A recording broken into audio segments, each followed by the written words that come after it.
Students, आज हम लोग अपना पढ़ने जा रहे हैं क्लास 12 सॉल्यूशंस का लेक्चर नंबर 3, जो कि है vapour pressure of A solution containing non volatile solute. पिछले लेक्चर में हम लोगों ने पढ़ा था कि सॉल्यूशन में अगर दो वोलेटाइल सॉल्यूट होते तो उनका वेपर प्रेशर कैसे निकालते थे। इस लेक्चर में हम लोग पढ़ेंगे सॉल्वेंट जो होगा वो हमारा वोलेटाइल है और सॉल्यूट उसमें नॉन वोलेटाइल रहेगा।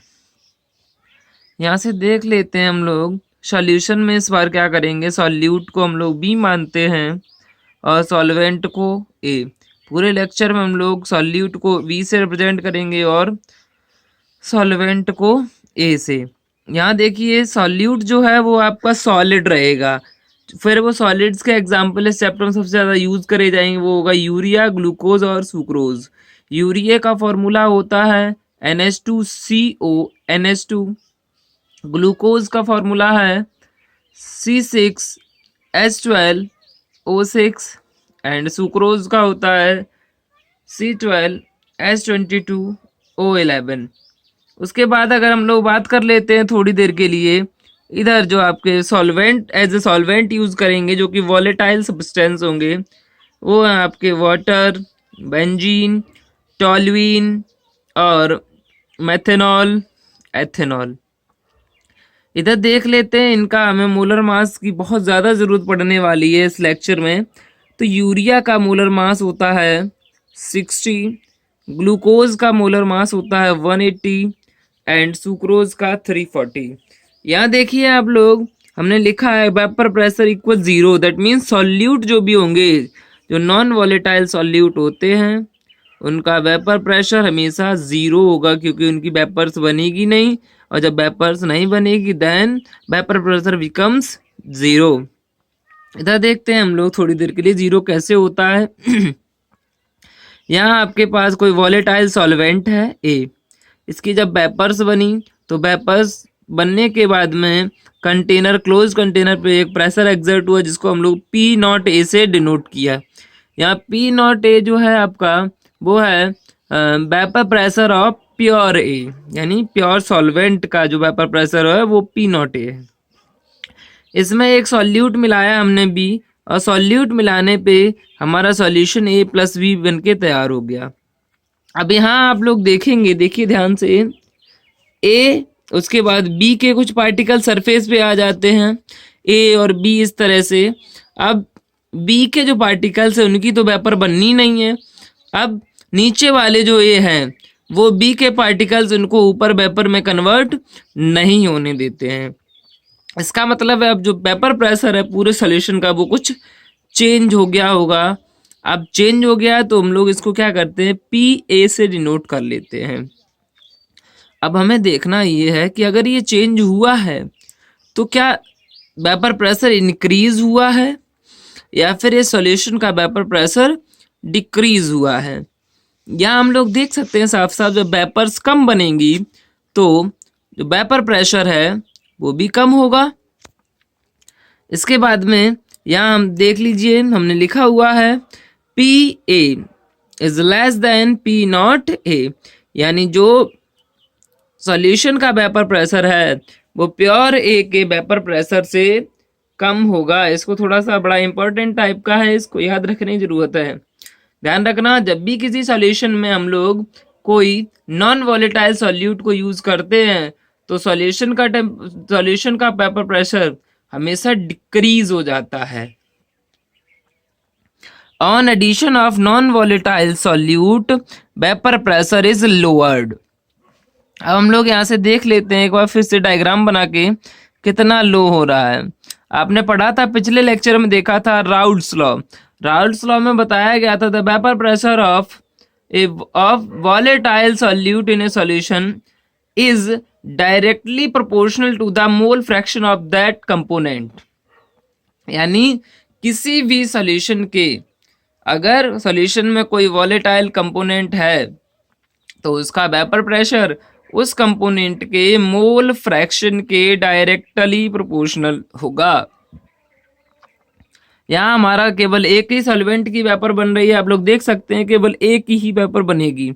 तो P is directly proportional to zeta A, where zeta is the mole fraction of the solvent and PA is the vapour pressure of solution.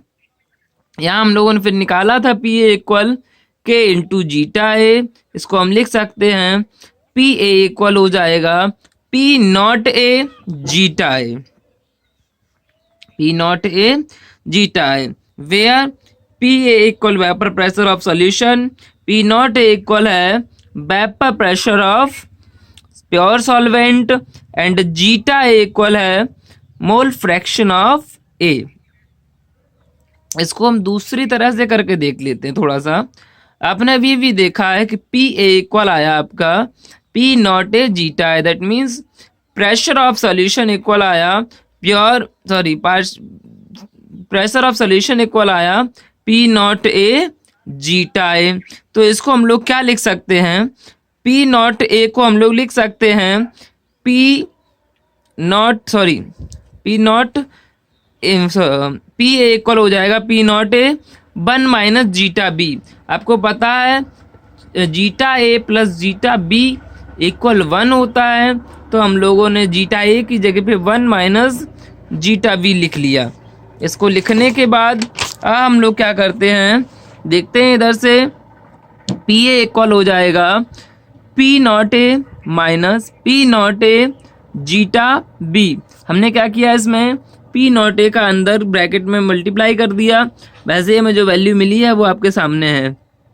अब यहाँ एक काम और करते हैं हम लोग, P not A zeta B को एक तरफ ले आते हैं और पी ए को इधर पी नॉट ए में से माइनस करते हैं। अब आप एक चीज देख रहे होंगे, P not A minus P A, it is a most important term in this topic. यहाँ हमें क्या दिख रहा है, पी नॉट ए जो था वो हमारा प्योर सॉल्वेंट का वेपर प्रेशर था और पी ए जो है वो सॉल्यूशन का वेपर प्रेशर है। और आपको बताया था हमने P A is less than P not a, यानी जो प्योर सॉल्वेंट का वेपर प्रेशर है वो सॉल्यूशन के वेपर प्रेशर से ज़्यादा है। या इस तरह कहते हैं कि सॉल्यूशन बनने के बाद वेपर प्रेशर कम हो गया, इसको हम लोग बोल सकते हैं लोअरिंग इन वेपर प्रेशर। अब यहाँ से हम लोग एक चीज़ और देखते हैं, जीटा बी इक्वल लिख लेंगे P not A minus P A upon P not a. ये बहुत ज़्यादा इंपॉर्टेंट फार्मूला है आपके इस टॉपिक में और इस चैप्टर में। इसको हम लोग बोलते हैं relative lowering in vapour pressure. इसका मतलब है जो ऊपर वाला था वो आपका रिलेटिव लोअरिंग नहीं था, वो केवल लोअरिंग था। अब रिलेट क्या किया, 100 mmHg का प्रेशर था पूरा, तो इसमें हम लोग 60 माइनस किया तो आपकी लोअरिंग आ गई, डिक्रीजमेंट आ गया। अगर 100 से इसको रिलेट कर देते हैं, टोटल प्रेशर से रिलेट कर देंगे तो आपका ये रिलेटिव लोअरिंग आ जाएगी। और ये रिलेटिव लोअरिंग हमेशा मोल फ्रैक्शन ऑफ सॉल्यूट के इक्वल होती है, जो कि आप यहाँ देख रहे हैं।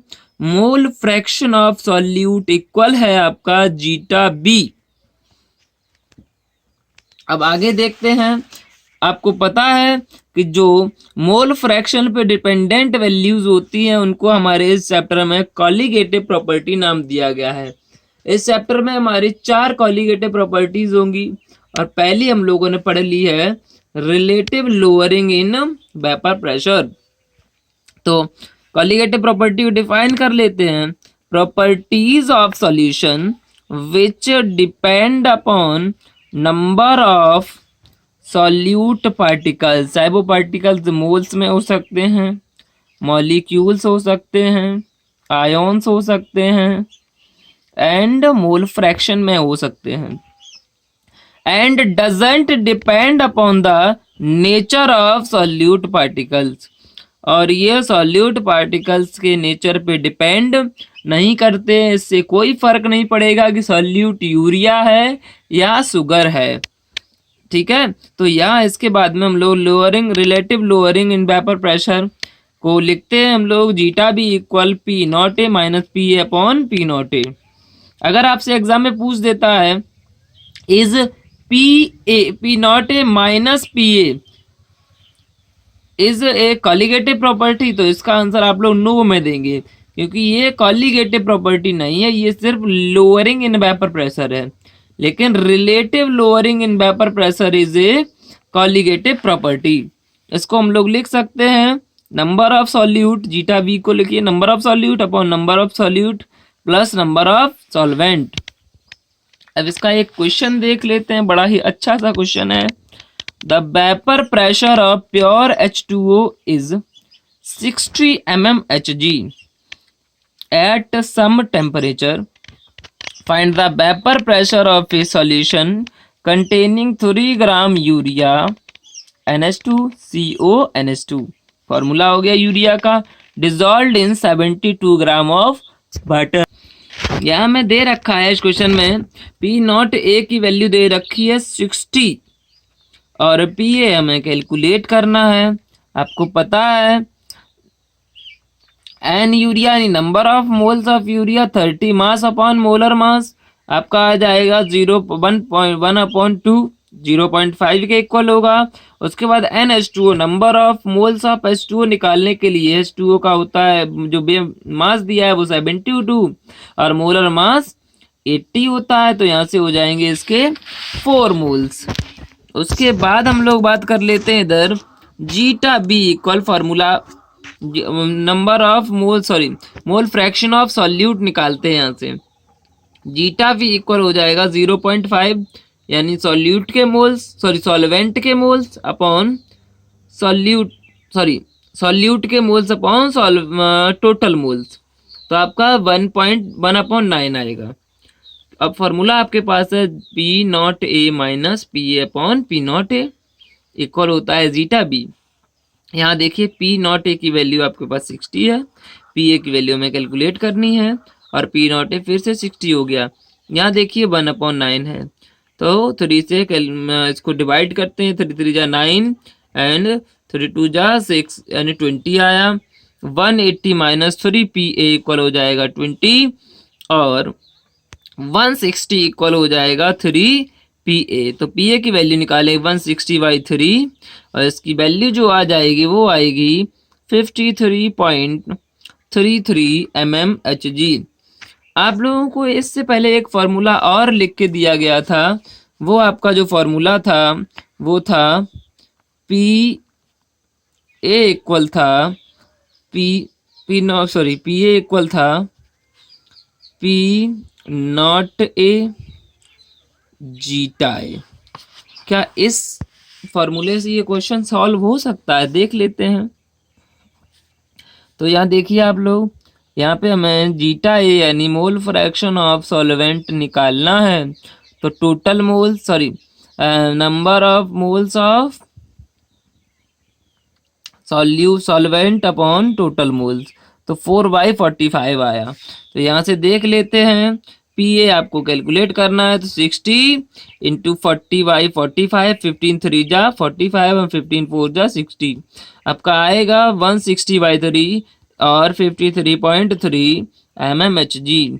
अब आप लोग इससे रिलेटेड जो भी क्वेश्चंस हैं उनको करिए। और आप हमें सुन रहे थे, आपने ये जो टॉपिक्स देखे हैं वो आपके प्यारे चैनल द केमिस्ट्री वर्ल्ड पे, और मैं हूँ विमलेश यादव। आप लोग क्या करें, इनका स्क्रीनशॉट्स ले लीजिए ताकि आपको लिखने में आसानी हो जाए।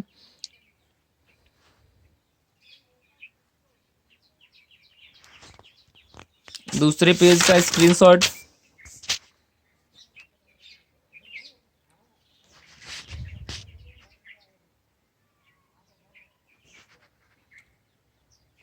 ओके, आप लोग इनकी एक्सरसाइज प्रैक्टिस कीजिए और वीडियो कैसा लगा कमेंट करके ज़रूर बताएं।